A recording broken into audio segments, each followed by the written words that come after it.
Deus abençoe a todos, em nome de Jesus. Eu vi a tua postagem aqui, irmão, queria contribuir com algum conhecimento que Deus, pela misericórdia, nos deu. Quando a gente estuda os livros proféticos, tanto todos eles da Bíblia, vamos dizer assim, né? Mas os principais são Daniel e Apocalipse, que nos teleporta para o tempo do fim. Nos livros proféticos, nós entendemos e sabemos que usa muitos símbolos, e 90 a 95% do que está escrito, muitas das vezes, não é o que está escrito. Você tem que entender a figura de linguagem que se usa, ou os símbolos, para você poder interpretar e colocar a frase correta. Por exemplo, vou te dar só um exemplo. A besta que subiu do mar. É Apocalipse capítulo 13, fala assim. Se você for pegar na íntegra, como você pegou o Apocalipse 20 aí, né? Sobre essa questão, então a gente vai ter um problema. Porque a besta que subiu do mar, eu sei o que é o besta no dicionário na língua portuguesa. É um animal grande, feroz, selvagem. Né? Então, a gente pode retratar como um leão, como um leopardo, como um urso, como uma girafa, um rinoceronte, né? Um jacaré, um animal grande e feroz, né? Besta. E mar é água, né? O que compõe o mar? Águas. Né? Então, a besta que subiu do mar é o quê? É um animal que subiu do mar, da água? Não é.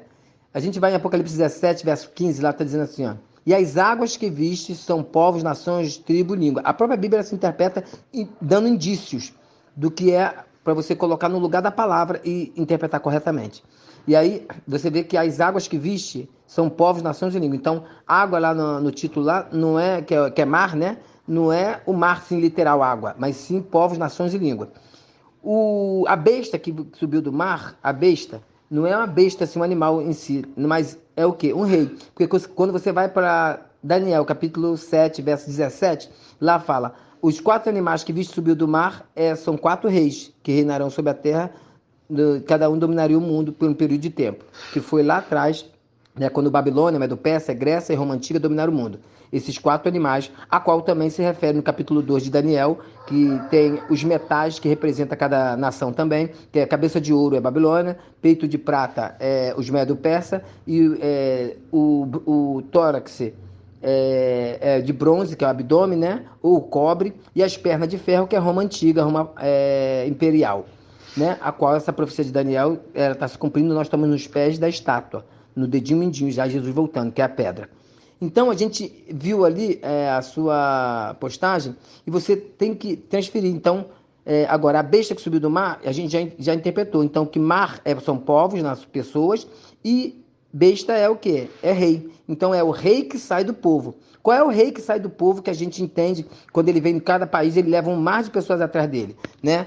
O Lula, quando era presidente, não levava. O Barack Obama, quando veio ao Brasil, não levava. Mas tem um chefe de Estado, a qual mora em Roma, quando vem em qualquer lugar do mundo, as pessoas vão atrás, idolatrando. Um mar de pessoas vai atrás.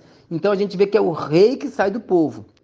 Né? Então, essa é a interpretação que a gente dá para Apocalipse 13, só o título, e fora os versículos, os 18 versículos que estão ali, falando sobre o simbolismo no qual a gente tem que interpretar. E a mesma coisa Apocalipse 20, quando fala de algumas falsos profetas, quando fala de outras coisas mais, outros símbolos, né, sobre essa questão.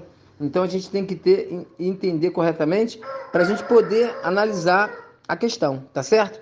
Deus abençoe, eu vou parar aqui, senão o áudio vai ficar muito grande e eu tenho que explicar mais. E sobre a questão da besta, a besta nós sabemos que é um homem, é o número de um homem, né?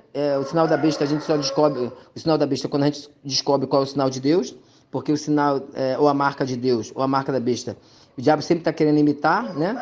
Então tem a besta, a gente já sabe quem é, né? Porque é um rei que sai do povo, ou um chefe de estado, né? Um presidente. E o falso profeta, ali não é que está escrito um falso profeta.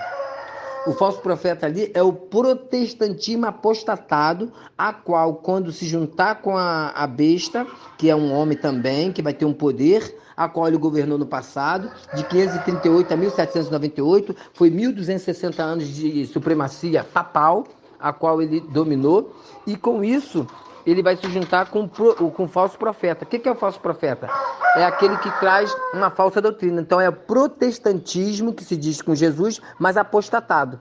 E que vai se juntar para formar leis nos últimos dias e tudo vai ser repetido, como no passado. Lembra que teve uma supremacia papal, que eles perseguiam os cristãos, torturava, que não obedecia, e o Papa teve o domínio tanto às leis eclesiásticas, que é as leis dentro da igreja, e as leis civis do Estado, ele dominou tudo, e aí era só um poder que era total dele, dominando. E isso era uma profecia de Daniel, capítulo 7, verso 25, a qual você tem que ler e entender que mudará os tempos e a lei do Altíssimo, e fará peleja contra os santos do Altíssimo e os vencerá, né? Por um tempo, metade de um tempo e 2 tempos, a qual são 3 anos e meio, porque um tempo em profecia também significa 1 ano. Então, se são 3 anos e meio, você traduz para meses, dá 42 meses, a qual o Apocalipse 13 fala de 42 meses.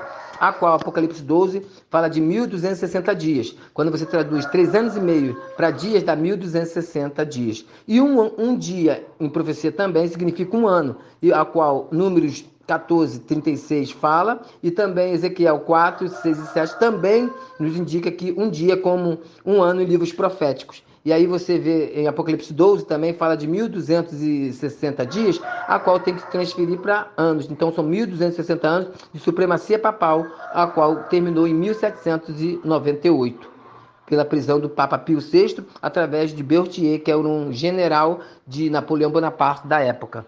Então a gente tem que entender bem esses textos para poder a gente fazer essa interpretação simbólica do livro de Apocalipse, para poder a gente interpretar corretamente, né? E não ficar atrelado o que você está lendo realmente. Às vezes o que você está lendo é o correto, né? É literal, mas às vezes é tudo um simbolismo. Falso profeta, besta, tudo tem que ser jogado dentro do simbolismo, para você poder entender o texto e realmente interpretá-lo da maneira que Deus quer nos revelar. Deus